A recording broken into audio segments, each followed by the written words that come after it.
asalaamaaleykum waa Sénégal asalaamaaleykum kilifa diine Sénégal ci turu Yewwi Askan Wi asalaamaaleykum baykatu Sénégal nappkatu Sénégal sàmmu Sénégal ci turu Yewwi Askan Wi ak chauffeur seeg journaliste yi yéen ñëpp ñu ngi leen di nuyu ci suñu turu président Khalifa Sall nga xam ne mooy président de la conférence des leaders ñi fi jaar léegi wax nañ ko di ko masawu coono man xaw ma nu mu def baax si sax parce que biig la jógee Paris xaw ma nu mu débrouillé ba jaar Tanger jaar Casablanca soog a mën a agsi Dakar à 3 heures du matin nelawul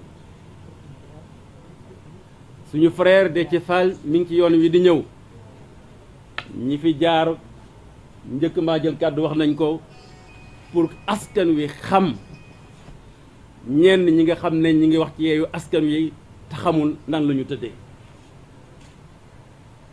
mooy ñi ma jiitu lu ñu wax nous sommes une famille politique rek léegi boolewuñu mais dafa am ay jikko ay valeur yoo xam ne yi ñoo ko séddoo bokk ko moo tax ba lii xewee dal ci suñu frère Ousmane Sonko ñu taxawaay bu mel nii réew mi nag mën nañoo wax ne jaxooti na réew mi yëngooti na Macky Sall ci boppam tëggati na nëndëm jibul jàmm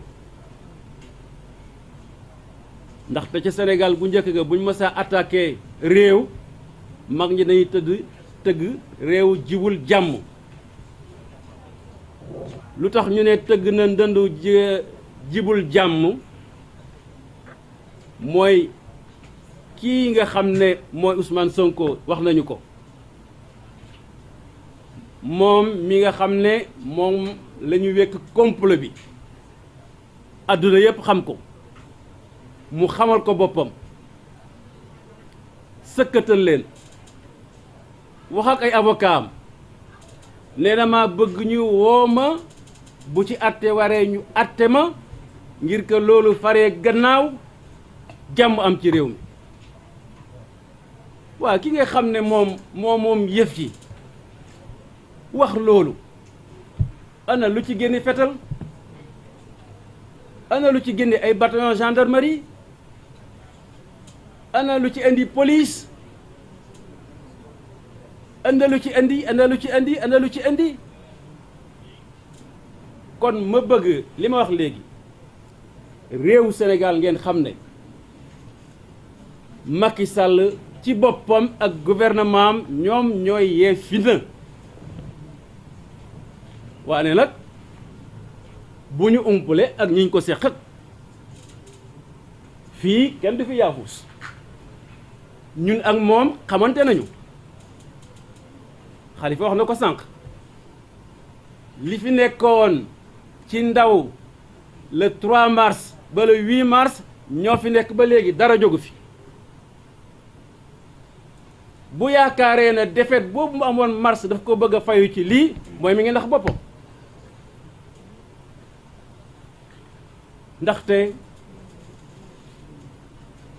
saytaane baaxut rawatina ci nga xam ne mooy jiitam réew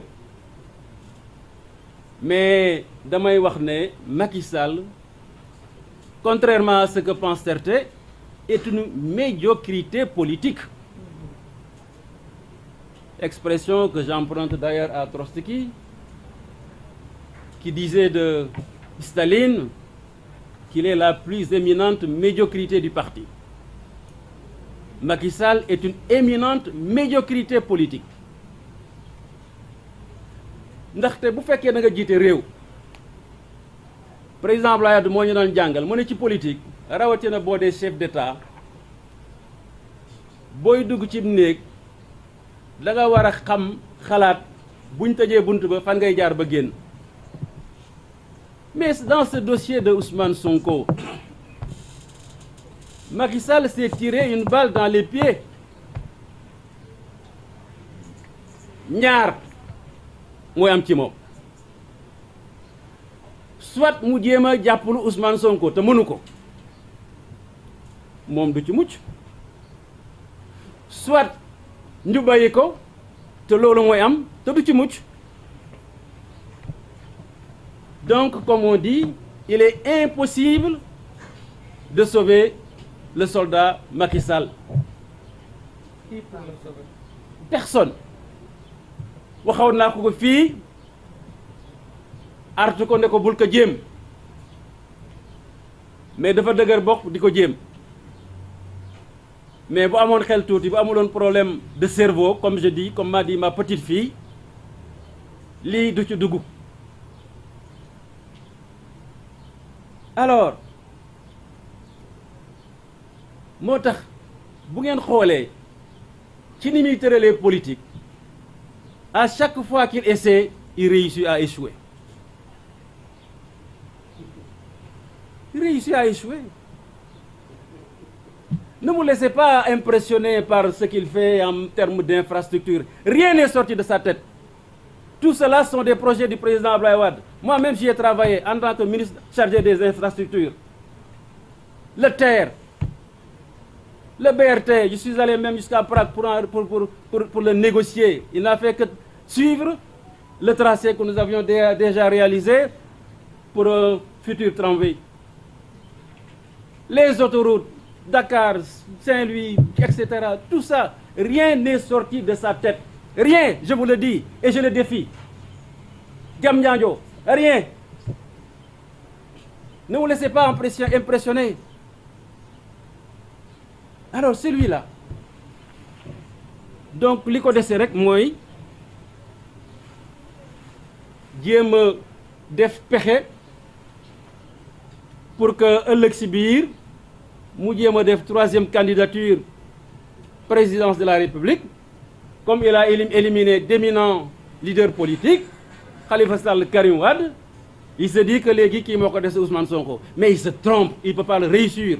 Parce que le peuple, la jeunesse est avec Ousmane Sonko. C'est Chateaubriand qui disait, avant les révolutions, d'éminents esprits meurent dans l'oubli parce que leur public n'est pas arrivé. Après les révolutions, d'éminents esprits aussi meurent dans l'oubli parce que leur public est parti. Et aujourd'hui, c'est le public de Ousmane Sonko qui est arrivé, il faut qu'il l'accepte. Son public est parti, lui. buy doxantu fii ci tali bi kenn du ko xool lu nekk jéem na ko jëre oto nangam et cetera dem ci plage bi kenn faale wu ko. Quand Ousmane Sonko fait son énième tour, mais c'est tout le Sénégal qui se lève topp ko. C'est extraordinaire. Vous croyez que ñun dañu ànd ak Ousmane Sonko comme ça rek? C'est parce que, comme je l'ai dit, on partage des valeurs. Nous tous ici. Alors il faut qu'il arrête, il faut qu'il le comprenne, lui, Macky Sall. La justice. Et li nga xam ne moom la fi Macky toog boobu ba léegi li mu réussir surtout mooy décrédibiliser la valeur de nos institutions. Jusqu'à l'institution des forces de défense et de sécurité. Abdou Diouf defu ko, Senghor defu ko, Abdoulaye Wade defu ko.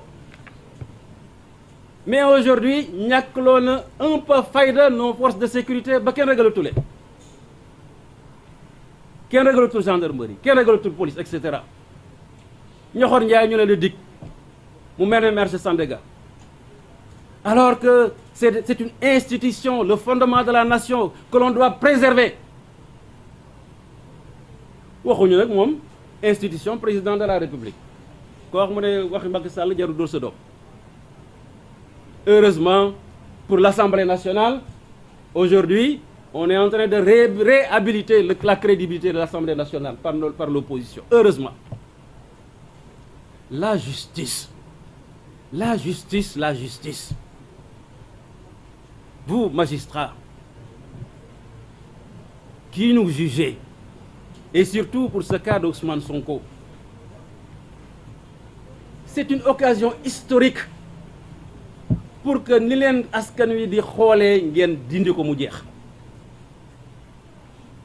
Vous avez une référence, c'est Kéba Mbaye.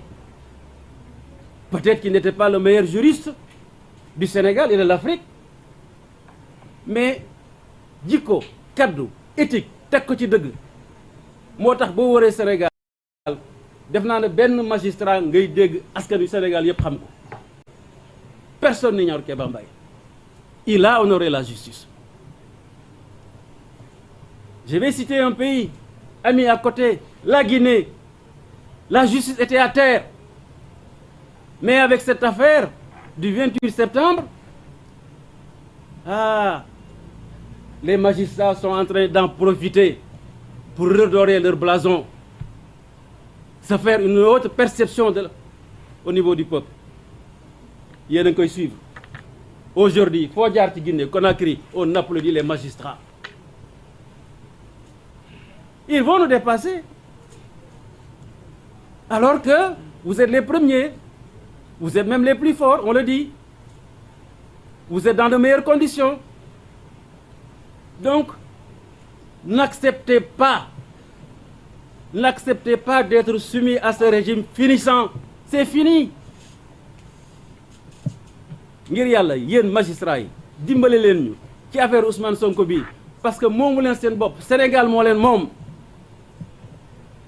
li nga xam ne moom leen askan wi gisee di leen ko teg ngeen profité ci lii dindi ko pour changer mën na commencer ci benn nit. C'est pour cela que ce juge d'instruction a une responsabilité historique aujourd'hui. N'ayez pas peur. Dañ ne justice, vous la rendez au nom du peuple sénégalais. Ce n'est pas au nom de Macky Sall, ce n'est pas au nom de son gouvernement, ce n'est pas au nom de qui que ce soit. Dans votre conscience et comme on le dit, conviction intime, vous devez aujourd'hui, monsieur le juge, entendre Ousmane Sonko et comprendre que ce n'est rien d'autre qu'un complot. Parce que vous devez... Mais comme je disais tout à l'heure, Macky Sall ne sait même pas comment organiser un complot en tant que chef d'État. Comment organiser un complot ci benn nit nan nga mën a jiite am réew? Et je voudrais aussi m'adresser à la communauté internationale. Parce qu'il est en train de plastronner aux États-Unis, Nations Unies, président de l'unité africaine, il va en Arabie Saoudite, etc. Mais de grâce, venez aller en profondeur, vous, de la communauté internationale, pour savoir ce qui se passe chez nous. Pourquoi vous ne nous parlez pas? Pourquoi vous ne parlez pas à Khalifa Sall, à Aïda Mbodj et aux autres? Le Sénégal, ce n'est pas tout simplement Macky Sall. Il vous vend un vernis. Ce n'est pas la réalité. Creusez. Et quand vous creuserez, vous comprendrez que la démocratie sénégalaise est en recul. Elle est moribonde aujourd'hui. Vous comprendrez que dans ce pays, on bafoue des libertés. Vous comprendrez dans ce pays qu'il y a un président de la République qui ne veut pas respecter les dispositions de sa constitution. Ça est plus grave. Quel est parmi les chefs d'État auxquels il rend visite qui va se permettre d'acheter des armes de guerre, des fusils d'assaut pour des agents de eaux et forêts, des lacrymogènes? Mais contre qui? Les hyènes et les sangliers. Je pose la question. C'est un scandale. Quand un de vos collègues prend des décisions de cette nature, vous devez vous poser des questions. Savoir qu'il y a des choses qui vont pas dans ce pays. En tout cas, il doit se résoudre et comprendre qu'une troisième candidature est impossible. Il doit se résoudre et comprendre qu'il pleuve, qu'il tombe une neige, que Ousmane Sonko sera candidat à l'élection présidentielle en 2024. Inch'Allah, Khalifa Sall le sera. Inch'Allah, Karim Wade le sera. C'est ça, aujourd'hui, le Sénégal. Rien d'autre. Donc, nous profitons de cette occasion pour vous remercier, vous de la presse. di leen wax ne ñun bu ñu fi jógee léegi ña nga jëm kër Ousmane Sonko seeti ko nemmeeku ko waxtaan ak moom di wax militants yi nag Yewwi Askan Wi nañu toog dégluñu li leen Ousmane Sonko di wax dana wax ak yéen na ngeen ko jëfee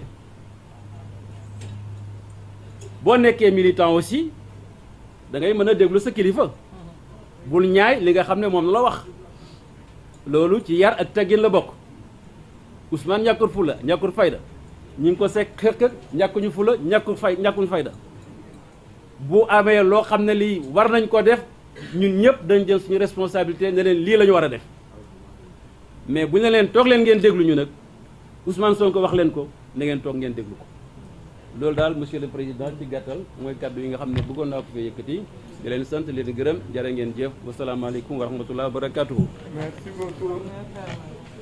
Bravo à toi. Ah non, tu es bien. Et puis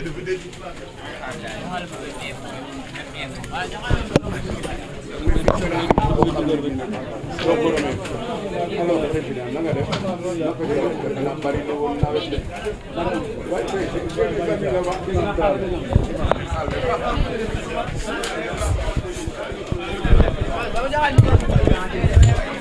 voilà mbokk internetu Sénégal 7.com